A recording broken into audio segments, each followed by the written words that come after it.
Hello friends and my dear students.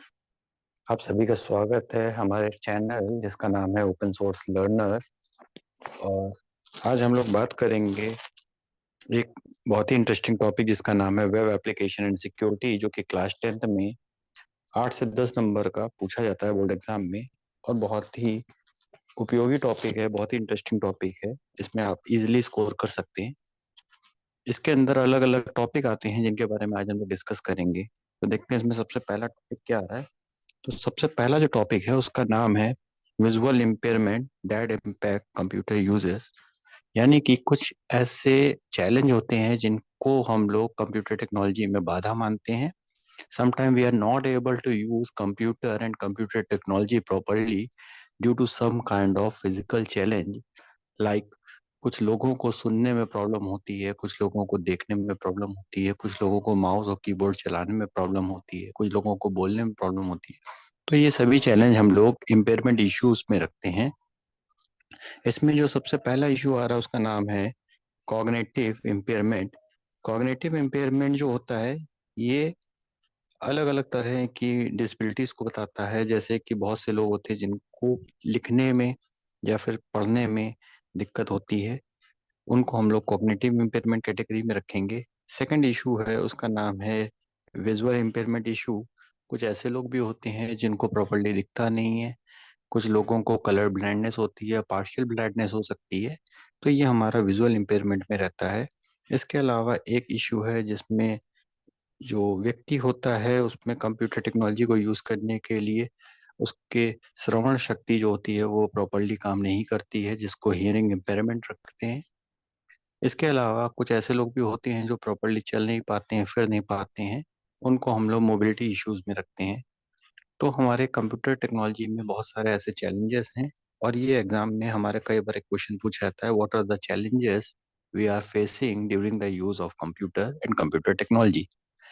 इसके अलावा अगर हम लोग इन इश्यूज से निकलने की बात करें तो हम लोग अलग अलग ऑप्शंस का इस्तेमाल कर सकते हैं जो कि आपको कंट्रोल पैनल के अंदर मिलते हैं। इनको हम लोग ईज ऑफ एक्सेस के नाम से जानते हैं। जैसे कि हम लोग अपने मैग्नीफायर का इस्तेमाल कर सकते हैं, कंप्यूटर स्क्रीन को जूम कर सकते हैं। विजुअल इम्पेयरमेंट में अगर हम लोग चैलेंज की बात कर रहे हैं तो हम लोग कलर ब्लाइंडनेस को दूर करने के लिए कलर कंट्रास्ट का इस्तेमाल कर सकते हैं, फॉन्ट साइज बड़ा कर सकते हैं। ऐसे बहुत सारे छोटे छोटे टेक्निकल फॉल्ट से निकलने के लिए हम लोग इन टेक्निक्स का इस्तेमाल करते हैं। इसके बाद हमारा आ रहा है वर्किंग ऑफ इंटरनेट। हमारा कई बार एक क्वेश्चन आता है कि हाउ इंटरनेट वर्क। तो इंटरनेट जो होता है वो एक क्लाइंट सर्वर सिस्टम बोला जाता है, जिसमें क्लाइंट हमारा कंप्यूटर होता है और सर्वर वो कंप्यूटर होता है जहाँ पे हमारा पूरा डेटा इंटरनेट का सेव रहता है। सो कंप्यूटर में जितने भी वेब पेजेस हैं, वेबसाइट्स हैं, उनका डेटा हमारा एक सर्वर पे सेव होता है, इसको हम लोग सर्वर बोलते हैं। और क्लाइंट वो कंप्यूटर होता है जो हमारा डेटा को यूज और एक्सेस करना चाहता है। तो क्लाइंट हमेशा एक रिक्वेस्ट भेजता है और सर्वर उसका हमको रिस्पॉन्स करता है। इसको हम लोग क्लाइंट सर्वर मॉडल के नाम से भी जानते हैं। इसको कई बार एग्जाम टाइम पे पूछा था, what is client server system and client server architecture. So when ever in the board examination they are asking that how computer or internet work. So we will draw the figure of client server model, and client always generate a request and server response them.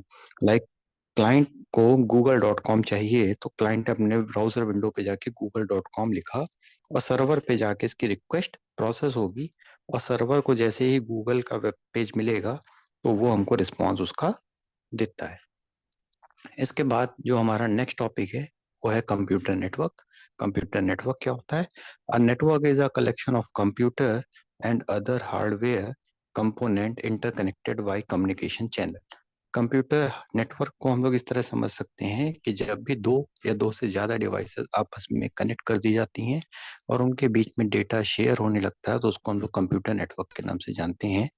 Computer network is a way by which two or more devices are connected together for the purpose of sharing information and data. जैसे कि आप यहाँ figure में देख सकते हैं कि हमारा बहुत सारी डिवाइसेस आपस में कनेक्ट हैं। जैसे हमारे घर में आजकल राउटर होता है, वाईफाई राउटर को हम लोग अपने मोबाइल फोन से, अपने लैपटॉप से, अपने प्रिंटर से कनेक्ट कर लेते हैं। So they form a network by which they allow devices to communicate together. इसके बाद बहुत सारे बेनिफिट मिलते हैं नेटवर्किंग के। कंप्यूटर नेटवर्क के पहला पॉइंट है डेटा शेयरिंग। यस, ऑब्वियस सी बात है, आज के समय में कंप्यूटर और कंप्यूटर नेटवर्किंग का इस्तेमाल करके हम लोग बहुत सारे डेटा को शेयर करते हैं। We can share any kind of data with the help of networking.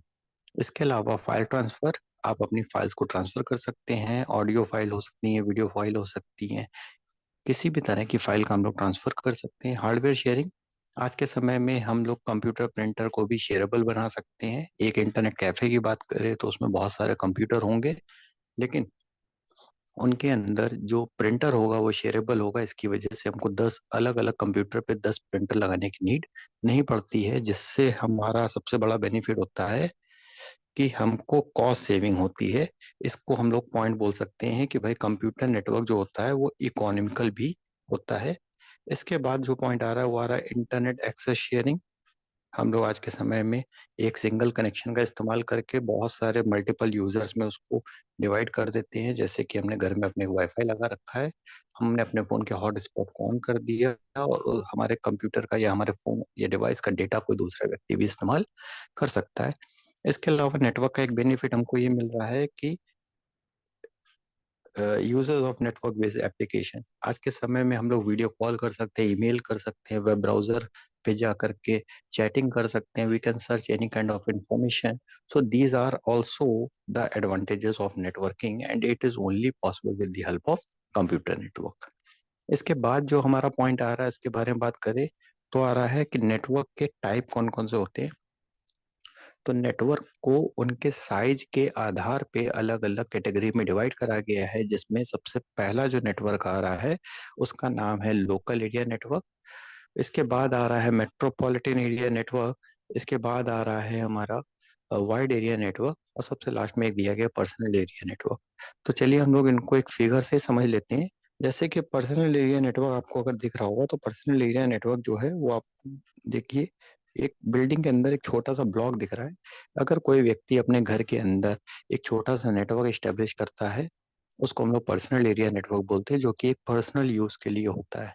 जैसे कि हमने अपने रिस्ट वॉच को अपने मोबाइल फोन से कनेक्ट कर रखा है, ये हमारा पर्सनल नेटवर्क क्रिएट कर रहा है। हम अपने मोबाइल फोन से एक दूसरे मोबाइल फोन में, जो कि मेरा खुद का मोबाइल फोन है, उसमें कोई डेटा ट्रांसफर कर रहे हैं, ये भी पर्सनल एरिया नेटवर्क कहलाएगा। हमने अपने ब्लूटूथ को अपने फोन से कनेक्ट कर रखा है, ये पर्सनल एरिया नेटवर्क में रखा जाएगा। चलिए आगे बढ़ते हैं। इसके बाद हम लोग बात करेंगे लोकल एरिया नेटवर्क क्या होता है। तो लोकल एरिया नेटवर्क जो होता है उसमें बहुत सारे कंप्यूटर हो सकते हैं। ये एक स्कूल, हॉस्पिटल या फिर कोई अपार्टमेंट हो सकता है जिसमें बहुत सारे कंप्यूटर आपस में कनेक्टेड होंगे, और ये कंप्यूटर बहुत कम दूरी पे होने चाहिए। इनकी जो लिमिट होती है स्पेस की बहुत कम होनी चाहिए। ऑब्वियस सी बात है, 15 से 20 मीटर, 30 मीटर, 40 मीटर की दूरी पे हो सकते हैं। ये अ, एक छोटी रेंज को जो है वो रेफर करा जाता है। ठीक है, इसको लोकल एरिया नेटवर्क इसीलिए बोला जाता है क्योंकि इसका स्पेस जो होता है वो लिमिटेड होता है। एक बिल्डिंग के अंदर कह सकते हैं ये लाई करेगा। इसके बाद आ रहा है मेट्रोपॉलिटन एरिया नेटवर्क। ये पूरे शहर को कवर कर सकता है। इसमें आने वाली डिवाइसेस ऑब्वियस सी बात है बहुत ज्यादा होंगी। ठीक है, ये दो शहरों के बीच में भी हो सकता है जो कि बहुत नजदीक में हो, जैसे कि उन्नाव और कानपुर सिटी की हम लोग बात कर सकते हैं। इसी तरह से अगर एक पूरे शहर को कवर करने वाले नेटवर्क की बात करें तो वो मेट्रोपॉलिटन एरिया नेटवर्क में आएगा। इसका सबसे अच्छा एग्जांपल है जो पुलिस वाले होते हैं, उनके पास एक वॉकी टॉकी डिवाइस होता है, उसके एग्जाम्पल से हम लोग उसको समझ सकते हैं। इसके बाद आ रहा है वाइड एरिया नेटवर्क। एक ऐसा नेटवर्क जिसकी कोई जियोग्राफिकल लिमिट नहीं होती है, ये हमारे कितनी भी दूरी की डिस्टेंस को कवर कर सकता है। इसका एरिया लैंड और मैन से बड़ा होता है। ये दो देशों को भी जोड़ सकता है, दो अलग अलग सिटीज को भी जोड़ सकता है, दो गांव को भी जोड़ सकता है। It can connect any computer that can lie within any distance. So इसका जो इस्तेमाल हो रहा है, या इसका सबसे अच्छा एग्जांपल जो है वो है हमारा internet connection. Internet connection is a good example of wide area network. इसके बाद हम लोग बात करेंगे नेटवर्क टोपोलॉजीज की। नेटवर्क टोपोलॉजी जो होती है, इसका मतलब होता है कि भाई हमारे कंप्यूटर एक दूसरे से कैसे कनेक्ट होते हैं। ठीक है, जैसे हमारे कंप्यूटर जो हैं अलग अलग फिजिकली कनेक्ट करे जाते हैं ताकि उनके बीच में हम लोग डेटा को ट्रांसमिट कर सके और डेटा को कनेक्ट करके एक जगह से दूसरी जगह ट्रांसफर कर सके। तो नेटवर्क टोपोलॉजीज में अलग अलग तरह के स्ट्रक्चर होते हैं, फिजिकली स्ट्रक्चर बोलते हैं कि डिवाइसेस हमारी कैसे कनेक्ट होंगी। कुछ कॉमन नेटवर्क टोपोलॉजीज के बारे में आपको बताया गया है, जिसमें स्टार टोपोलॉजी, बस टोपोलॉजी, रिंग टोपोलॉजी और ट्री टोपोलॉजी जो है वो पॉपुलर एग्जाम्पल हैं हमारे पास। चलिए एक एक करके इनको भी देख लेते हैं। तो सबसे पहले आ रहा है स्टार टोपोलॉजी। स्टार टोपोलॉजी जो होती है उसमें हमारे जो कंप्यूटर होते हैं वो स्टार जैसे शेप में होते हैं, जैसे कि आपको नीचे इस फिगर पे दिख रहा होगा। इस फिगर में आप अगर ध्यान देंगे तो हमारे जो कंप्यूटर है बीच में एक डिवाइस से जुड़े हैं, उसको हम लोग हब या फिर स्विच के नाम से जानते हैं। और हब और स्विच डिवाइस जो होती है ये सारे कंप्यूटर को एक साथ कनेक्ट करने का काम करती है। लेकिन अगर हम लोग एक चीज और ध्यान दें तो ये जो कंप्यूटर आपस में कनेक्ट हो रहे हैं ये स्टार जैसे शेप में आ रहे हैं। ठीक है, और ये स्टार टोपोलॉजी को रेफर कर रहा है। ठीक है, तो स्टार टोपोलॉजी जो होती है एक तरह की ऐसी टोपोलॉजी होती है जिसमें हमारे कंप्यूटर स्टार के शेप में होते हैं। और डिवाइसेस आपस में डेटा जब ट्रांसफर करती हैं तो एक डिवाइस का डेटा दूसरी डिवाइस में ट्रांसफर होने के लिए बीच में हब का इस्तेमाल करेगा और इसी हब के द्वारा हमारा डेटा ट्रांसफर होगा। इसके कुछ एडवांटेज की बात करें तो इसके एडवांटेज की बात करने में सबसे बड़ा इसका एडवांटेज आ रहा है, one malfunctioning node does not affect the rest of the network. अगर एक कंप्यूटर हमारा सपोज करो ये खराब भी हो जाता है तो बाकी कंप्यूटर हमारे इंटरनेट या नेटवर्क में जुड़े रहेंगे और बाकी कंप्यूटर एक दूसरे को फाइल ट्रांसफर कर सकते हैं। लेकिन इसका सबसे बड़ा डिसएडवांटेज है जो सेंट्रल नोड लगा हुआ है, जो बीच में हमारा सेंट्रल डिवाइस लगा है, अगर यही खराब हो जाएगा तो हमारा पूरा कंप्यूटर नेटवर्क जो है वो बंद हो जाएगा और ये पूरा तरह से फेल हो जाएगा। तो हर एक टोपोलॉजी के हमने कुछ फायदे भी हैं, कुछ नुकसान भी हैं। एग्जाम टाइम पे एक ना एक टोपोलॉजी आपसे पूछी जाएगी and it is one of the most important question from this chapter. They are during the exam time they are asking what are the types of topology, so we have to mention the name along with the figure also. If they are asking what is star topology, so we have to discuss that what is star topology. Star topology or star network topology is a topology in which computers are connected uh, in a star-like manner with the help of a central device, and this central device is a hub or switch and it may be a server also. ठीक है, and we have to also discuss the advantages and disadvantages also.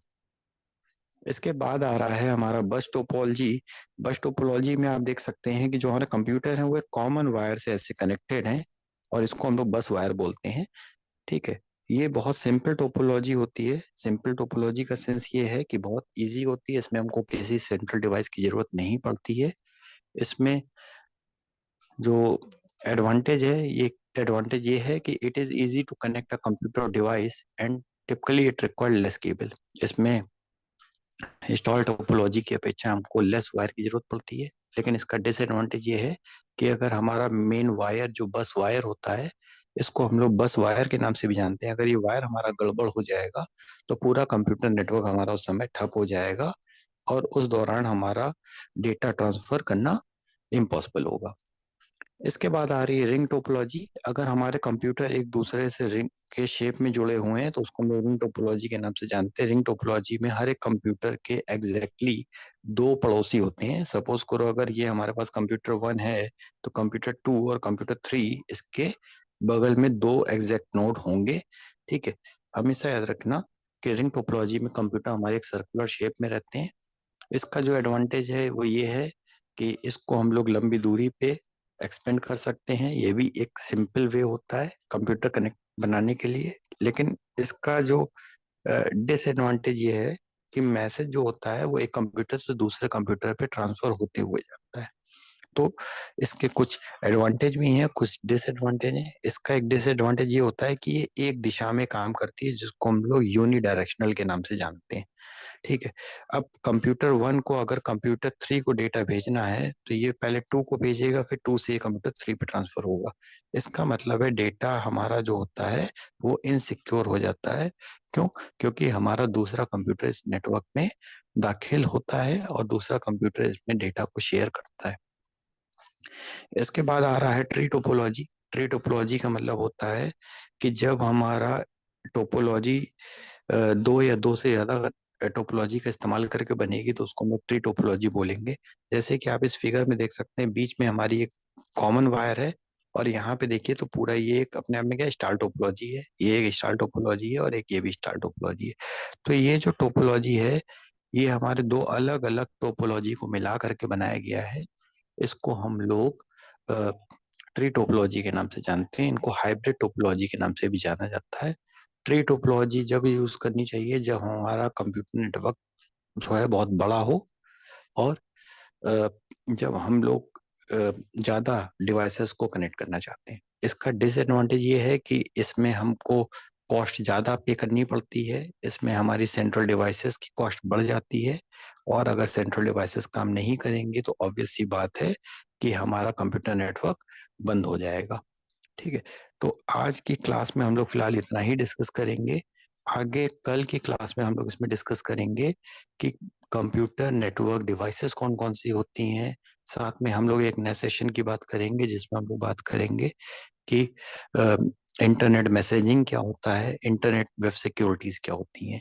ठीक है, तो हम लोगों का ये session आगे भी कंटिन्यू रहेगा। ठीक है, जब तक के लिए आप सभी लोग अपने इस चैप्टर पे फोकस करें। मैंने पहले ही बताया है बोर्ड एग्जाम के लिए ये इम्पोर्टेंट टॉपिक है और आप लोग अगर इस टॉपिक को और अच्छे से पढ़ते हैं तो ऑब्वियस सी बात है आईटीएस सब्जेक्ट में अच्छा स्कोर करना इजी हो जाता है। तो मेरे चैनल से जुड़े रहिएगा जिसका नाम है ओपन सोर्स लर्नर और मैं हूं सौरभ। आज के लिए हम लोग इतना ही रखेंगे।